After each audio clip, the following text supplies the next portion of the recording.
Okay, Assalamualaikum warahmatullahi wabarakatuh. Assalamualaikum cikgu. Waalaikumsalam.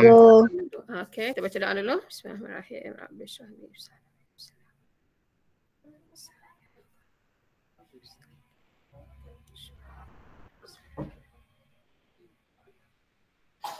Okay, terima kasih kepada yang boleh masuk.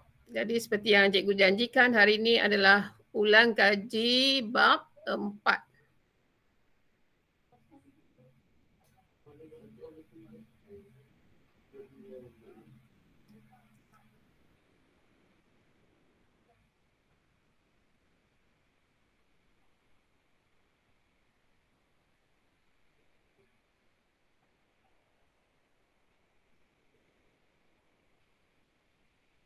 Okay, cikgu share screen ni.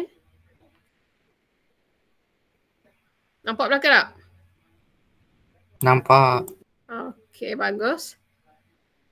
Boleh juga tengok buku teks awak dan boleh juga tengok dekat sini. So, hari ni kita nak belajar bab 4 lakaran. Jadi, ulang kaji balik sahaja sebenarnya. So, yang kita nak belajar standard kandungan hari ini ialah 4.1 lakaran pictorial. Okay. Jadi kita berkenalan sikit apa dia lakaran pictorial ni. Okay, kalau ikutnya minggu lepas kita dah belajar bab 3 proses reka bentuk. So hari ini ulang kaji bab 4 pula. Okay, lakaran pictorial. Maksudnya gambaran kasar objek sebenar yang dilihat dari pelbagai arah atau sudut pandangan. Okay. Gambaran kasar sesuatu objek, gambaran sebenar dia, kita lihat dari pelbagai arah ataupun dari pelbagai sudut pandangan. Jadi lakaran ini menunjukkan gambaran bentuk sesuatu objek sama ada dalam 2D, 2 dimensi ataupun 3D, 3 dimensi. Jadi lakaran ini, lakaran pictorial ini boleh digunakan oleh pereka untuk menyampaikan idea dan konsep mereka kepada pelanggan. Okey, kita nak tengok. Ini contoh kalau kita tengok pelajar ini. Okey. Itu lakaran pictorial yang mereka buat lah. Okey, jadi kita nak tengok dialog sikit. Dialog antara guru dengan beberapa orang pelajar. Okay.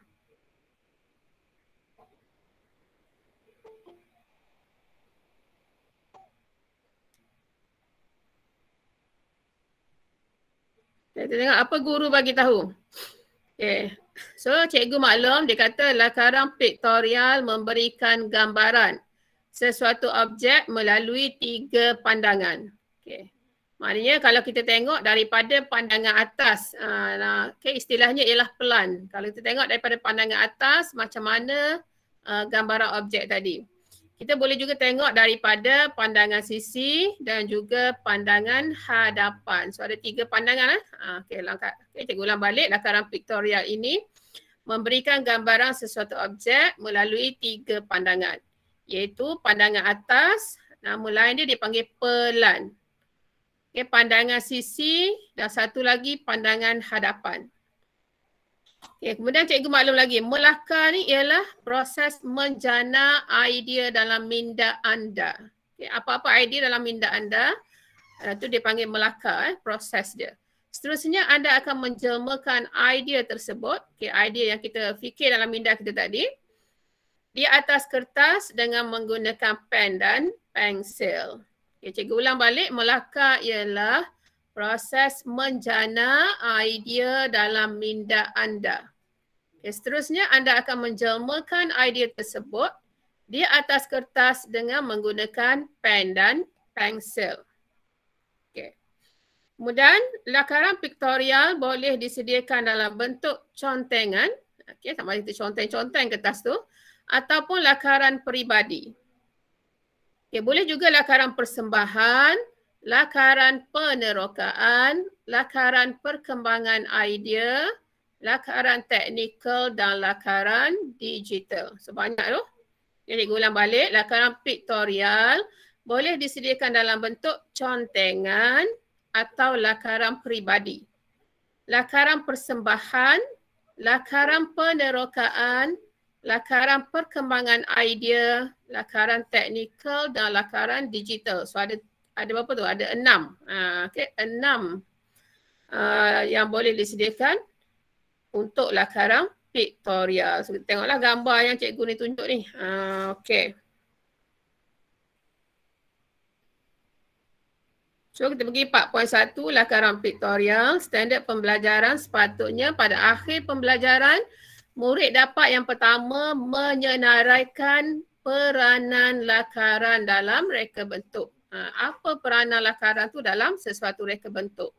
Yang kedua, murid boleh mengenal pasti teknik lakaran pictorial. So dia ada teknik-teknik dia.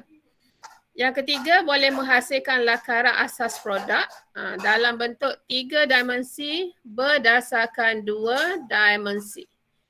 Okay, kemudian yang keempat, memilih lakaran produk yang terbaik berdasarkan elemen reka bentuk. Yang kelima, murid boleh menilai maklumat yang ada pada lakaran yang dipilih. Dan yang terakhir, boleh mencadangkan penambahbaikan ke atas lakaran yang dipilih tadi. Okay, so kita pergi 4.1 lakaran pictorial. So kita tengok dulu apa dia maksud lakaran. Okay, lakar-lakar ni. So lakaran ni sebenarnya merupakan contengan. Okay, contengan tadi berbentuk garisan, boleh berbentuk gambar dan juga simbol bahasa yang menerangkan sesuatu perkara. Okay, so boleh faham maksud lakaran? Okay, contengan yang berbentuk garisan, gambar dan simbol bahasa yang menerangkan sesuatu perkara. Jadi kalau mengikut sejarah, lakaran sebenarnya lakaran ni telah digunakan oleh manusia sejak zaman purba lagi. Okay, di mana kalau kita tengok lakaran tersebut banyak ditemui pada dinding gua tempat kediaman mereka. Zaman purba dulu kalau kita tengok kat dinding-dinding gua tu memang banyaklah lakaran-lakaran. Jadi melalui lakaran, masyarakat purba tadi kat situ mereka menzahirkan pengalaman mereka, pertemuan dan juga peristiwa penting dalam kehidupan mereka. Zaman purba kan mana ada pen, pensel semua. So mereka gunakan lakaran di dinding-dinding gua. Kini dia kata lakaran memainkan peranan penting dalam sesuatu reka bentuk produk. Okey, jadi besar sikit. Okey. Jadi teknik lakaran boleh kita belajar dalam lukisan seni visual. Okay. Dan satu lagi kalau pelajar ambil lukisan kejuruteraan. Dekat dua-dua subjek ni ada belajar lakaran. Namun dia kata perbincangan dalam bab lakaran yang kita nak belajar hari ini hanya menjurus kepada skop lukisan kejuruteraan. Lakaran boleh dipersembahkan daripada pelbagai pandangan atau secara pictorial. Pictorial ni bergambar. Sama ada 3 dimensi 3D ataupun 2 dimensi 2D. Jadi melalui cara ini, lakaran lebih mudah difahami dan diaplikasikan dalam reka bentuk produk. Okay, jadi ni boleh tengoklah sebelah ni. Antara bahan-bahan yang boleh kita guna untuk melakar. Okay, ada pensel warna, ada pensel, pen dan sebagainya. Jadi yang pertama kita nak tengok dulu. Asyik daripada tadi cikgu dah sebut lakaran tu sebenarnya apa maksud lakaran tu? Okay, definisi ataupun maksud lakaran. Okay, lakaran ni ialah satu lukisan awal ataupun lukisan draft dipanggil. Yang dihasilkan menggunakan teknik lakaran bebas, freehand drawing, tanpa bantuan alat melukis seperti pembaris atau jangka lukis. Okay, cikgu ulang balik, lakaran ni ialah satu lukisan awal atau lukisan draft yang dihasilkan menggunakan teknik lakaran bebas, freehand drawing, tanpa menggunakan bantuan alat melukis. Maknanya kita tak guna pembaris, kita tak guna jangka lukis. Dan lakaran biasanya dijadikan gambaran awal bagi menunjukkan rupa atau bentuk sesuatu produk. Lakaran juga membolehkan berlakunya komunikasi antara pereka bentuk dan pembuat produk tadi. Komunikasi macam mana? Iaitu dalam bentuk grafik dan tulisan. Jadi apa alatan asas yang mereka gunakan untuk lakaran? Okay, jadi antara alatan asas yang boleh digunakan, boleh guna pensel, boleh guna arang, pastel kapur, boleh guna pen penanda ataupun marker pen dan juga boleh guna pen. Ini antara alatan asas lah. Pensel yang sesuai kita guna untuk lakaran 2 je. Pensel 2B dengan 4B. Yang ada perkataan BB di belakang, 2 dan 4B. Okay, lakaran juga dia boleh dihasilkan dengan menggunakan komputer. Tetapi memerlukan kemahiran yang tinggi dan tidak semudah lakaran menggunakan tangan. Okay, so nak kena mahir lah kalau nak menggunakan komputer. Kalau tangan ni tak ada masalah, kita lakar-lakar je. Okay, so tengok 4.1.1, apa dia peranan dalam reka bentuk? Okay, peranan ni maknanya fungsi lah, fungsi lakaran tadi dalam reka bentuk.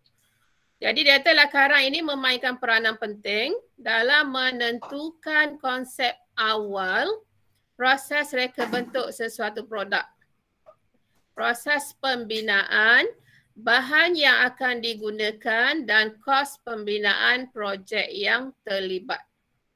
Biasanya lakaran ini memakan masa dan melibatkan proses yang berulang lah sehingga lakaran tersebut menepati kehendak dan dipersetujui oleh pelanggan. Okey, kalau tak jadi buat lagi. Tak jadi buat lagi. Jadi proses lakaran ini akan bermula daripada contengan idea, perincian konsep asas, perincian visual dan akhirnya jadilah lakaran yang lengkap. Okey, kita tengok kat bawah. Lakaran ialah meletakkan idea dengan cepat di atas kertas dengan menggunakan pensel. Okey, mari je idea terus kita conteng atas kertas menggunakan pensel. Namun begitu data kepesatan teknologi sekarang telah berjaya menghasilkan satu perisian reka bentuk yang berbantu komputer atau Computer Aided Design, CAD ringkasnya. Okey, ini kepesatan teknologi yang terkini lah. So ada satu perisian nama dia reka bentuk berbantu komputer, Computer Aided Design, CAD. Dan telah terdapat pelbagai kegunaan lakaran dalam proses reka bentuk. Okay, banyaklah kegunaan dia. Jadi kita nak tengok apa kegunaan lakaran ini. Jadi antara peranan utama lakaran dalam reka bentuk produk adalah seperti yang pertama kita tengok. Ini peranan dia. Yang pertama boleh mempercepat pembangunan konsep. Mempercepat pembangunan konsep. Jadi lakaran merupakan kaedah terbaik untuk kita meneroka konsep bagi menunjukkan gambaran pereka. Jadi kaedah ini, kalau kita guna kaedah ini, ianya boleh menjimatkan masa kerana pereka dia hanya perlu menghasilkan lakaran sesuatu konsep di atas kertas sahaja. Okey, jimatlah masanya. Kita conteng je atas kertas. Kemudian lakaran tersebut boleh dipindahkan ke dalam komputer. So, sebagai contoh dia tu, jika anda nak menghadapi masalah nak membawa beg sekolah yang berat. Okey, kalau kita pergi sekolah itu, biasanya kita akan menghadapi nak bawa beg sekolah yang berat. Jadi kita boleh menghasilkan lakaran beg sekolah yang dapat mengatasi masalah tersebut melalui pembangunan konsep seperti yang kita tengok kat bawah ni. Okay, katakan sekarang beg biasanya kalau yang suka bawa beg berat ke sekolah ni, pelajar sekolah rendah lah. Okay, habis semua dia bawa beg. Okay, sekolah menengah pun ada juga. So kita tengok ini konsep A. Okay, konsep A dia mengutamakan ruang yang lebih, kita tengok gambar ni. Gambar konsep A ni. Okay, ianya mengutamakan ruang yang lebih luas untuk penyimpanan. Okay, kalau tengok mana ruang dia luas kat sini. Roda yang besar.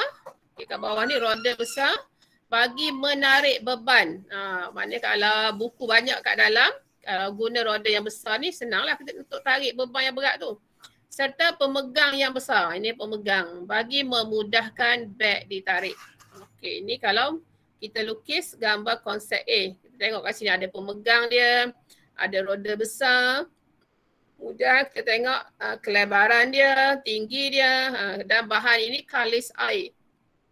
Juga bahan ini keras dan tahan lasak. Ini kalau kita membuat lakaran untuk beg A. Tengok kalau konsep B pula. Ini beg jenis konsep B. Konsep B ini ada ciri-ciri penambahbaikan beg. Okey, tengok. Mengekalkan ciri-ciri beg sekolah tetapi reka bentuknya lebih ergonomik. Roda yang lebih kecil, tadi roda besar. Sekarang ni roda yang lebih kecil serta pemegang yang boleh berputar. Nampak tadi? Pemegang ni ditambah baik. Jadi dia boleh berputar. Akan ditambahkan pada beg tersebut. Kita tengok pemegang tadi macam mana? Ni pemegang. Tapi yang baru ni dia boleh berputar. Okey, saya tengok gambar. Ini pemegang dia yang boleh berputar ni. Okay, ada lebar dia, ada tinggi dia. Kemudian nampak ada tambah jaring. Yang ni ruang penyimpanan. Saya tambah baik juga beg ni. Ada jaring. Ini ruang untuk kita simpan barang-barang lain lah. So bahan plastik yang keras dan roda kecil yang tahan lasak. So ada dua lah. Kita tengok sekarang. Okay, itu kita pula konsep C. Beg C pula. Okay, ini kalau dibuat konsep C, menambah ruang penyimpanan pada bahagian hadapan beg bagi mengurangkan beban menggalas pada bahagian belakang. Okay. Dia tambah ruang simpan pada bahagian hadapan beg supaya mengurangkan beban pelajar tadi menggalas pada bahagian belakang. So kita tengok penambahan ruang penyimpanan. Okay, ini beg dia. Okay, ada ruang penyimpanan belakang. Okay, ini kalau bahagian belakang. Okay, dan bahan dia kalis air dan tahan lasak. Ini kalau pandangan belakang. Ini pandangan hadapan. Pandangan hadapan dia tambah pula ruang penyimpanan hadapan. Okay. Okay, B pula asas komposisi untuk ilustrasi. Okay, lakaran merupakan suatu kaedah yang cepat dan pantas untuk menunjukkan komposisi komponen dalam ilustrasi awal sesuatu reka bentuk. Okey, kita tengok dilukis kereta pula ni. Okey, Rajah 4.4 menunjukkan lakaran beberapa bahagian kereta dari sudut pandangan yang berlainan. So, kita nak tengok, ini kereta, kalau ini atas ni pandangan hadapan. Okey, lampu sisi dan juga lampu hadapan. Okay, kemudian ini pandangan daripada belakang. Okay, ada lampu belakang dan adalah garisan-garisan yang lain. Dan yang di bawah ini ialah pandangan daripada sisi. Kereta tadi dia buat pandangan daripada sisi nampak macam mana. Okay, kita tengok ada aerodinamik dia. Dan nampaklah tayar-tayar semua tu. Kemudian jadilah pandangan perspektif. Okay, pandangan perspektif kita nampak ni. Kita boleh nampak daripada hadapan, sisi semua kita boleh nampak. Inilah kereta yang bakal dihasilkan. Ini pandangan perspektif. Okay. C pula medium komunikasi pelanggan. Kita tengok gambar 4.1, okay, gambar kereta juga ni, ialah salah satu contoh konsep yang diusahakan berdasarkan komunikasi awal pelanggan bersama pereka. So kalau ada komunikasi antara pelanggan dengan pereka, jadi pereka ni dia boleh menghasilkanlah lakaran, contohnya nak beli kereta, lakaran bentuk kereta tu. Jadi lakaran ini kemudiannya dihantar kepada pelanggan untuk pertimbangan dan persetujuan. Okay. Jadi setelah lakaran itu dimuktamadkan, proses reka bentuk akan ke peringkat lakaran akhir. Okay, kita tengok gambar ni.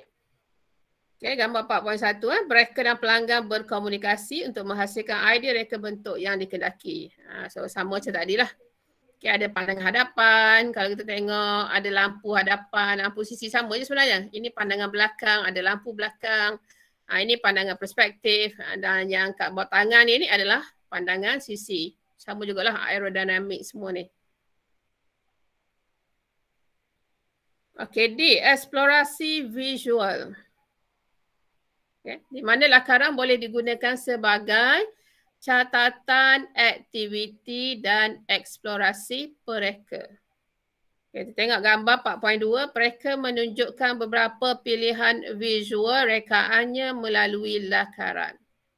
Okay, tengok cermin dia, cermin sisi macam mana, cermin depan, tayar. Ini eksplorasi visual. Okay. I pula penyelesaian perincian visual. Kita tengok. Ini yang cikgu cerita ni semua ni peranan lakaran dalam reka bentuk. Okay. So peranan dia adalah penyelesaian perincian visual. So lakaran diperincikan dengan menambah pelbagai elemen berasaskan prinsip reka bentuk. Jadi penerangan tentang elemen, tentang prinsip dan bahan yang digunakan pada lakaran akan memudahkan pereka tadi melakukan proses pembangunan reka bentuk. Hasil lakaran boleh lagi diperhalusi dengan menggunakan lakaran digital. So kita info. Apa dia lakaran digital yang cikgu sebut tadi? Lakaran digital ni merujuk kepada imej yang terhasil dengan menggunakan komputer. So apa imej yang terhasil kalau kita lukis kereta tadi? So nama menggunakan komputer. So dia istilah dia panggil lakaran digital.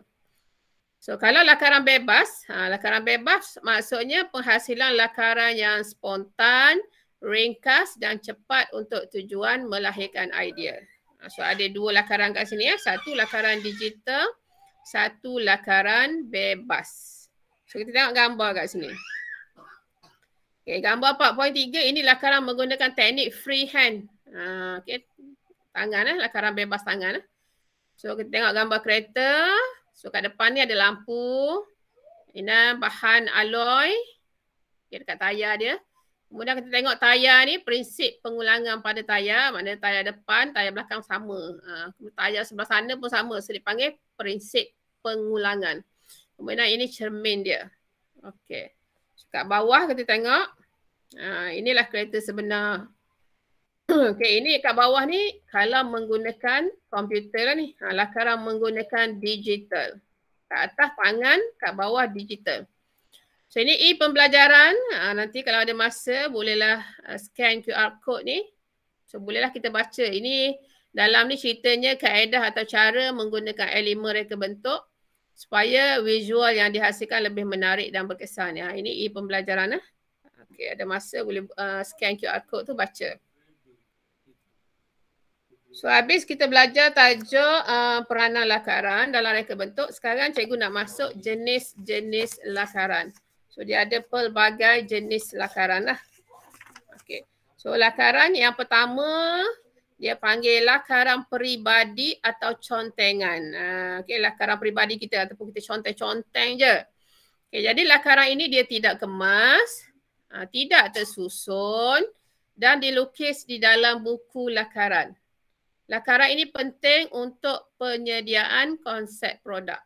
Okay, kalau tengok ini, okay, dah tunjuk gambar. Ini contoh lakaran peribadi atau contengan. Nak buat beg sekarang. Okay, sudah tengok contoh lakaran ni. Okay, yang kedua dia panggil lakaran penerokaan. Okay, kalau penerokaan biasanya lakaran dia lebih kemas. Jadi dilakar untuk dibuat perbandingan dengan produk yang sedia ada dalam pelbagai aspek evolusi. Sama ada kita buatlah perbandingan dari segi bentuk dia, saiz, bahan dan sebagainya. So kita tengok kat sini. Ini antara 4 lakaran lah kita buat lakaran penerokaan. So buat perbandingan lah lakaran yang kita buat ni dengan produk yang dah ada di pasaran. Okay, so boleh tengok contoh-contoh lakaran dia. Okay, so yang ketiga dia panggil lakaran teknikal. Okay, ini contoh lakaran teknikal. Penghasilan lakaran teknikal ini menggambarkan lakaran ceraian. Mana kalau dicerai-ceraikan produk tadi jadi macam mana? Lakaran ceraian, ada kerata rentas dan pelbagai sudut pandangan. Jadi lakaran teknikal ini mengandungi perincian dimensi yang dapat membantu mereka menggambarkan rekaan produk yang akan dihasilkan. Jadi dia boleh nampak lah contohnya tangkal, tangkal dia nak 400 mm. Tangkal dia 400 mm. Kemudian zip dalam 200 mm. Tali gantung 600 mm panjang dia. Kemudian apa lagi kat bawah ni? Bahagian PVC. Bahagian depan dan belakang. Ini dipanggil lakaran teknikal lah. Mana dia cerai-ceraikan barang tu. Jadi dia boleh dapatlah gambaran berapa yang dia nak. Okay, kemudian yang keempat, lakaran perkembangan idea. Okay, dikembangkan lagi idea dia. So lakaran ini digunakan untuk menunjukkan ke semua lakaran objek bermula daripada idea pertama hinggalah ke objek yang terakhir yang hendak dibuat. Ini lakaran perkembangan idea. Cuba kita tengok. Mula-mula dia buat macam mana gambar ni. Kemudian dikembangkan. Dikembang lagi ada tangkai semua tu. Dikembang lagi jadilah objek yang sempurna. Ini lakaran perkembangan idea. Sampailah objek yang terakhir rasa-rasa dia nak back yang macam mana. Ini perkembangan idea. Okay, yang kelima ialah lakaran persembahan. Okay, apa dia lakaran persembahan? Ianya membantu pelanggan memahami konsep rekaan yang ingin disampaikan oleh mereka. So dia dah siap dah. So inilah produk yang dipersembahkan kepada pelanggan. Jadi pelanggan tahulah konsep rekaan yang macam mana mereka nak buat. Okay, seterusnya yang ke-6. Ini dipanggil lakaran digital. Okay. Ingat digital ni menggunakan komputer. So teknik melakar secara tradisional dengan menggunakan pensel dan kertas telah diinovasi. Maknanya ditambah baiklah. Seiring dengan perkembangan teknologi pada masa kini. So sekarang kita boleh menggunakan alatan ataupun gadget dan aplikasi terkini untuk melakar rekaan supaya hasil dan persembahan lebih menarik. So kita boleh guna lakaran digital ni. Okay. Maknanya kita lukis menggunakan komputer. So gadget yang ada sekarang lah. Okay. Kalau kita tengok dalam gambar ni, aplikasi A dia panggil Corel Painter. Ni gambar yang atas ni Corel Painter. Dan B ni ialah Autodesk Sketchbook. Okay, Autodesk Sketchbook. Okay, so ada soalan kat situ. Nak tanya. Okay, so kita pergi pada 4.1.2.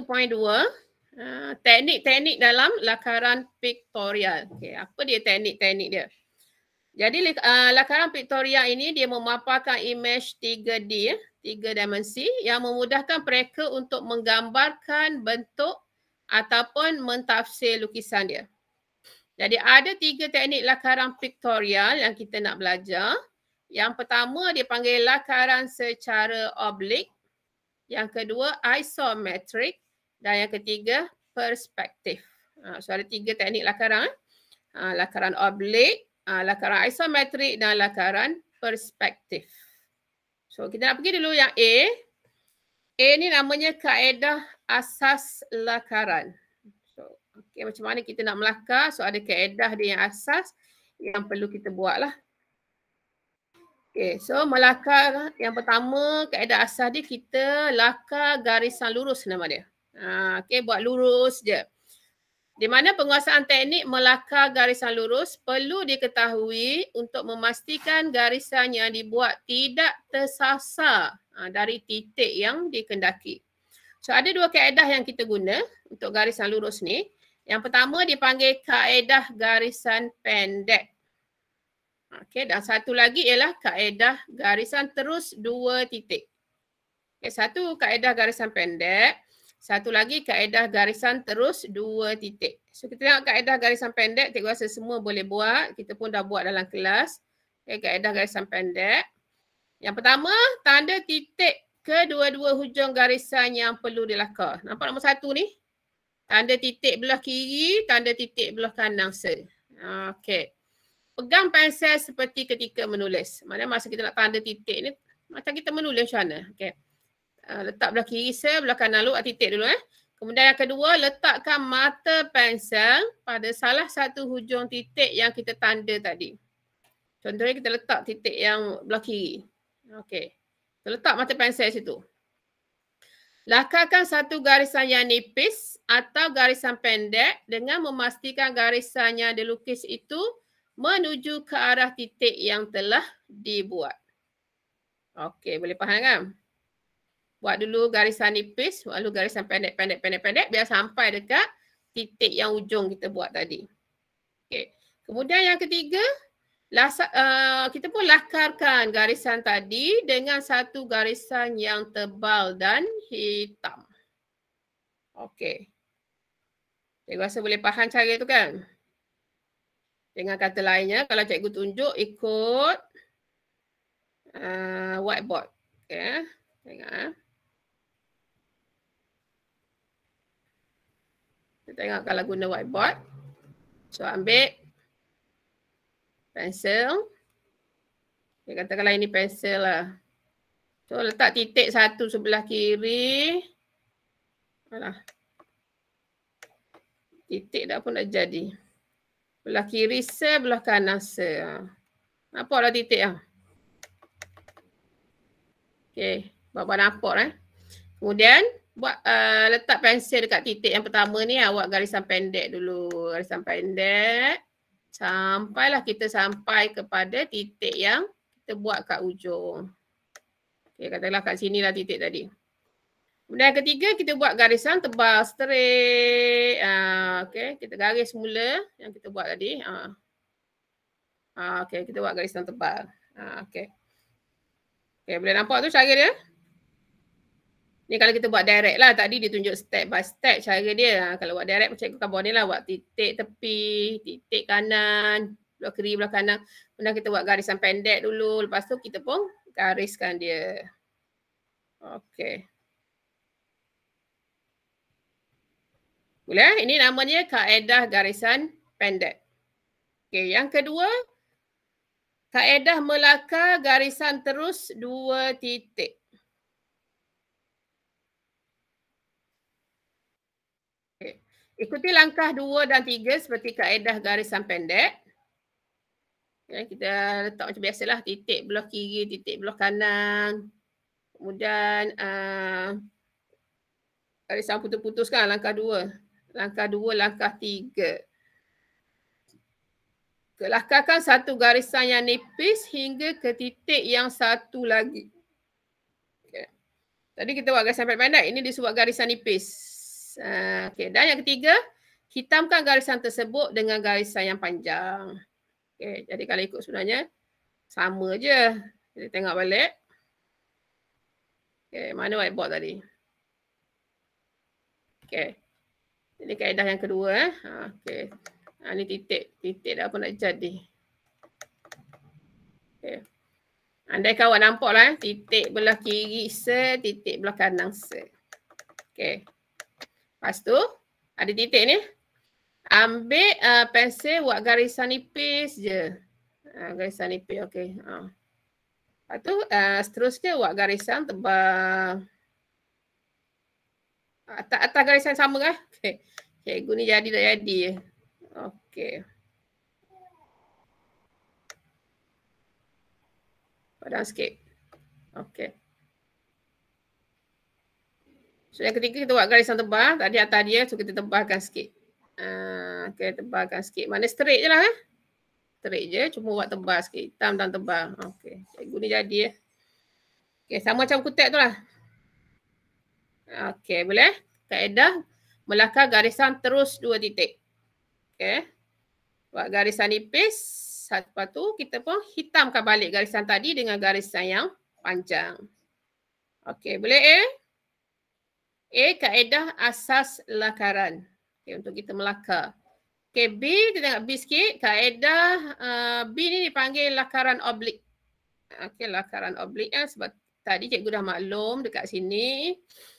Dekat teknik lakaran pictorial ni. Okay, so kita ada 3 teknik lakaran. Oblik, isometrik dan perspektif. So kita nak tengok apa dia oblik tu. Okay, apa dia lakaran oblik? Inilah lakaran oblik ya. Lakaran yang berbentuk 3 dimensi. Di mana prinsip yang perlu diamalkan ketika kita melakar lakaran oblik ni. So ada 4 benda ni. Yang pertama dia kata lakaran oblik bergantung kepada jenis kavalir ataupun kabinet. Dia ada 2 jenis lah. Sama ada kita nak buat cavalier ataupun kabinet. Dan lakaran dilakar berpandukan 3 paksi asas. Okay. Iaitu dia ada paksi menegak, dia ada paksi surut dan dia ada paksi mendata. So ada 3 paksi lah kat sini ya. Paksi menegak lah. Paksi surut dan paksi mendata. Paksi surut ni apa dia? Paksi surut ni maksudnya dia cenderung kepada paksi mendata. Sudut yang diguna 45 darjah. Okay, 45 darjah. Kalau kita guna sudut 45 darjah, dia panggil paksi surut.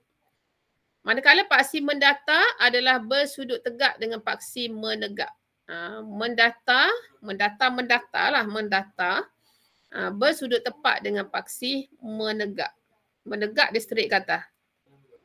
So kita tengok rajah 4.7. Ini kedudukan objek dari 4 sudut pandangan. So kita tengok kalau kita lukis sesuatu objek. Okay. Ini kalau kita tengok daripada atas, kita akan nampak macam mana gambar objek tu. Kalau daripada sisi, daripada hadapan. Okay. So dia akan lukis juga kat bawah ni. Ini dipecahkan pada 4. Ini atas sisi hadapan. Kemudian kita tengok kat sini pula. Yang bawah dia, aku tunjuk yang bawah ni. Ini, okay. Ini dari sudut hadapan. Ini dari sudut sisi, ini dari sudut bawah. Okay, lain ya. Yang pertama ni atas, hadapan, sisi. Kemudian yang bawah ni, kalau kita tengok dari sudut hadapan, dari sudut sisi, ditambah bawah lagi. Ada pandangan bawah. Okay, yang ketiga, belah kanan atas ni. Ni kalau kita tengok dari sudut atas, dari sudut hadapan, dari sudut sisi mana, dia terbalikkan keadaan barang tadi. Okay. Terlepas. Okay. Mana dia terbalikkan objek tadi. Okay, hadapan dia bagi duduk sini, belah kanan ni. Jadi kita akan nampak lain sikit lah. Dan belah ni pula, bawah dia yang keempat ni. Okay, dia pusing sikit. Di mana ini kalau kita tengok dari sudut hadapan, dari sudut sisi dengan dari sudut bawah. Okay. Produk yang sama, tapi kedudukan dia, satu tadi hadapan dia masuk ke sini sikit, yang belah ni dia pusing sini sikit. Jadi kita boleh tengok lah. Okay, dia punya gambaran objek tu. Okay, ini rajah 4.8. Okay, rajah 4.7 tadi kedudukan objek dari 4 sudut pandangan. 4 sudut ni. 1, 2, 3, 4. So 4.8 ialah paksi lakaran oblik sama ada Cavalier ataupun kabinet.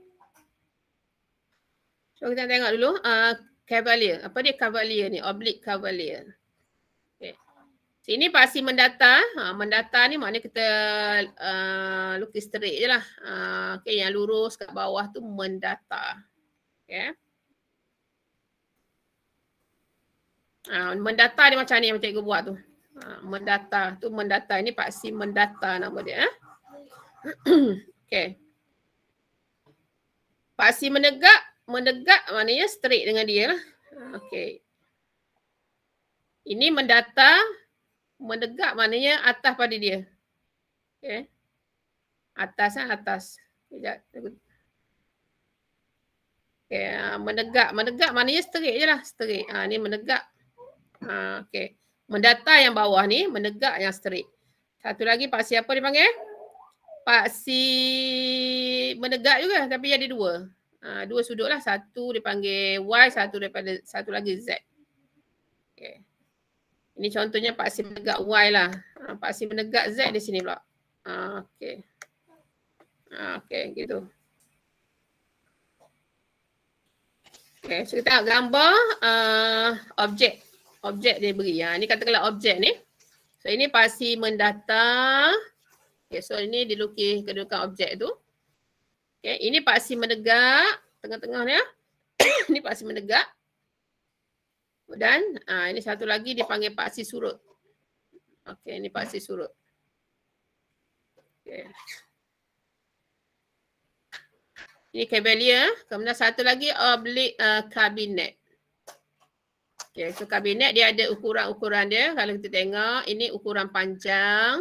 Okey, paksi mendata juga. Okey, tapi dia boleh ukur ukuran panjang ni. Kemudian ada ukuran lebar, setengah ukuran lebar. Setengah ukuran lebar, panjang sebenar. Okey. Kemudian dia ada sudut 45 darjah kat sini. Okay, dia ada sudut 45 darjah. Untuk oblik kabinet ni sudut dia 45 darjah. Okay, ni kalau kita tengok apa dia punya objek ni. Okay, dia ada pula garisan putus-putus kat atas. Okay. Kalau Cavalier dia straight je. Ni kabinet. Dia ada kat depan ni adalah separuh ukuran lebar panjang sebenar untuk depan. Dan yang lain dia semua sambung dengan garisan putus-putus dengan titik-titik. Okey, soalan nak tanya Cikgu? Sebelum kita nak tengok cara melakar oblik Cavalier. Okay, ini Cavalier. Macam mana dia nak melakar oblik Cavalier. Kita tengok sikit. Okay, kalau tengok buku teks ni sebenarnya mudah je cara nak melakar dia. Tentukan sudut paksi berdasarkan kedudukan objek sama ada di bawah, atas, kiri atau kanan mata. Berikut adalah contoh teknik melakar oblik pada kedudukan sebelah kanan. Okay, sebelah kanan kita tengok ni semua sebelah kanan. Okay, langkah yang pertama, macam biasa buat dulu paksi mendatar. Paksi mendatar je tunjuk tadi, straight je tu. Itu kita tanda dia X. Okay, paksi mendatar kita tanda dia X. Kemudian buat pula garisan paksi menegak. Ini mendatar, tanda dia X. Ini menegak. Menegak ni maknanya dia tegak atas. Kita tanda paksi Y. Dan satu lagi buat garisan paksi surut. Okey, paksi surut ni ya. Paksi surut. Ini separuh lah daripada menegak tadi. Kita tanda dia Z. Di mana paksi surut ini sudut kabinet dia adalah 45 darjah. Okey, boleh belakang. Cikgu rasa tak payah mana ni. X, Y, Z. Okay, kita tengok.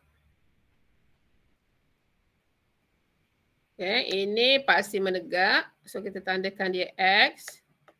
Paksi menegak pula, paksi mendatar. So, ini paksi menegak, dia tegak. Kita tandakan dia Y. Dan satu lagi, buatlah paksi surut. Kita tandakan dia Z. Di mana paksi surut ni menggunakan sudut 45 darjah. So, kalau maknanya separuh lah kalau kita pasang. Ini kan sudut 90 ni. Kalau sudut mendatar dengan menegak sepatutnya 90 lah. 90 darjah. Jadi kita ambil separuh daripada dia. Separuh tu dia panggil surut. Okay. Paksi surut. Okay, 45 darjah. So, sudut dalam ni dia panggil sudut kabinet. Okay, dan di bawah ni kosong lah. Macam biasalah kosong. Okay, kita akan mulakan dengan kosong. Kat bawah ni kosong. Kosong. Ni kosong. Okey, langkah yang kedua. Tandakan ukuran panjang objek yang kita nak tadi. Ukuran panjang pada objek yang kita nak kita kendaki pada paksi mendatar dengan huruf A. Tandakan ukuran tinggi objek pada paksi menegak dengan huruf B. Dan tandakan ukuran lebar objek pada paksi surut dengan huruf C.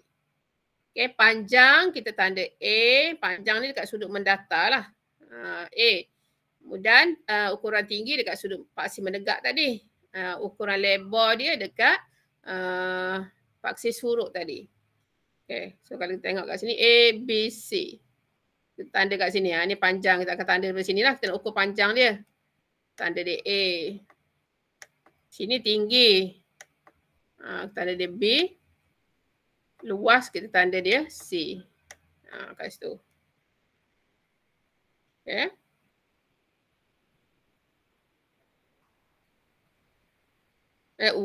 Okay. A panjang, B tinggi, C lebar. Lebar. So C tadi lebar. Kat Z ni lebar. Lebar ni. Lebar. Panjang, tinggi. Dekat C ni kita nak tanda. Nak ukur lebar dia. Lebar objek tadi. Yang lain ni sama je lah. 0, 45 darjah ni macam biasalah. Yang kita buat dah tadi. Okey, langkah yang ketiga, lakarkan garisan selari dengan garisan AO. Okay.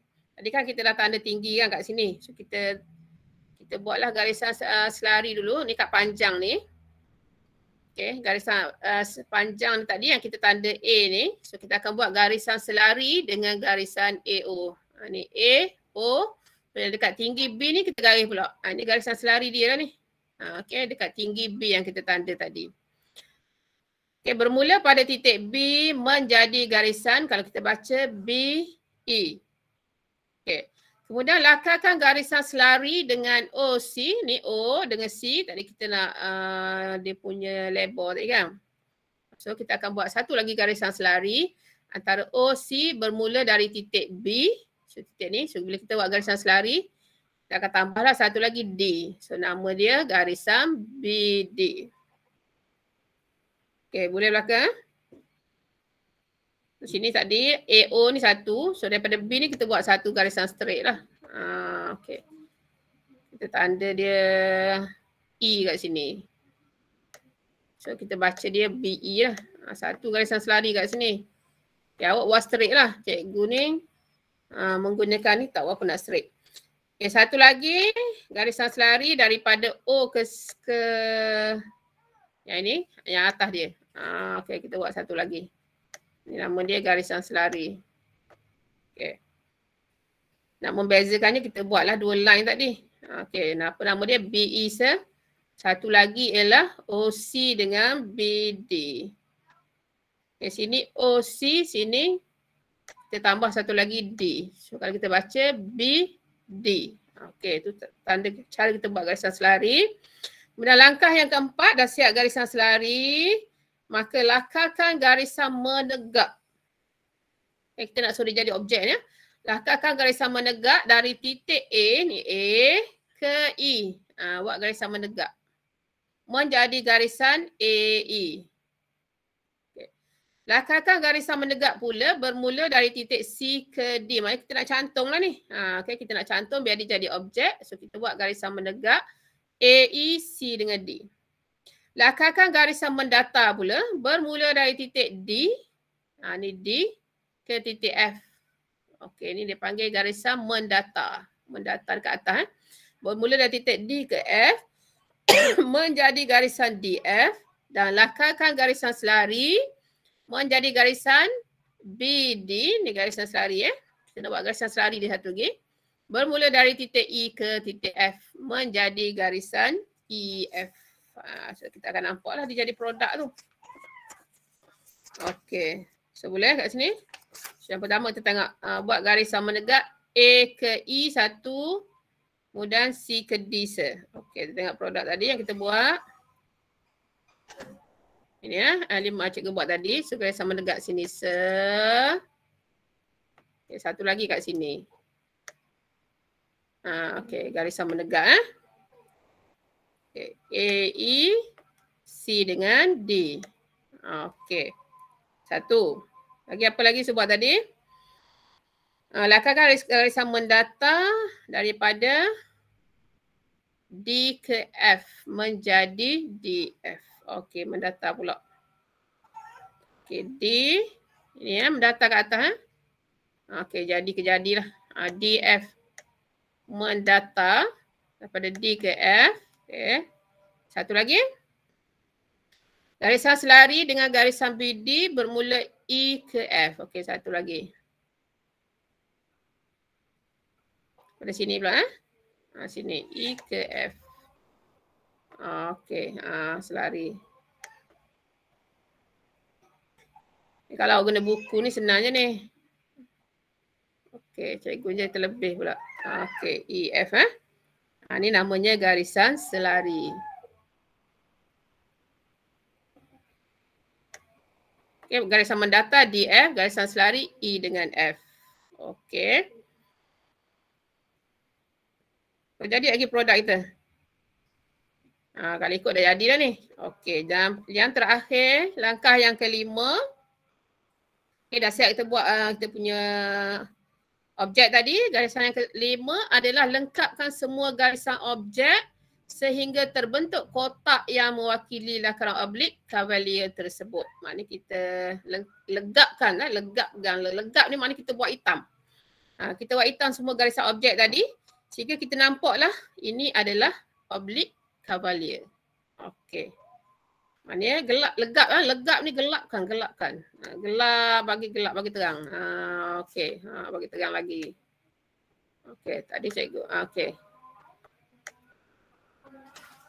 Okey, bagi gelap Bagi gelap dia. Okey, awak kalau buat lagi comel ke sah? Bagi gelap dia. Okey, bagi gelap bagi gelap. Legap nama istilah dia, legap. Legap ni bagi gelap. So jadilah. Okey, ini maksud legap Kita hitamkan dia, legapkan dia. Okey. So boleh belakang? Okey, ada nak tanya? Ni yang panggil oblique cavalier. Okey. So isometrik dia panjang, isometrik kita masuk minggu depan lah. Okay. Yang ini cikgu berhenti setakat cara nak membuat oblique cavalier. Okey. So ada nak tanya tak?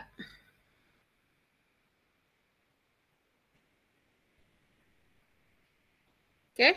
Faham belaka?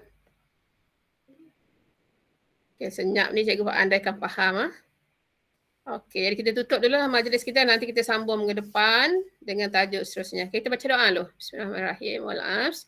Innal insana lafi khusr illa alladzina amanu wa amilus solihat tawassaw bil haqq tawassaw bis sabr. Assalamualaikum warahmatullahi wabarakatuh.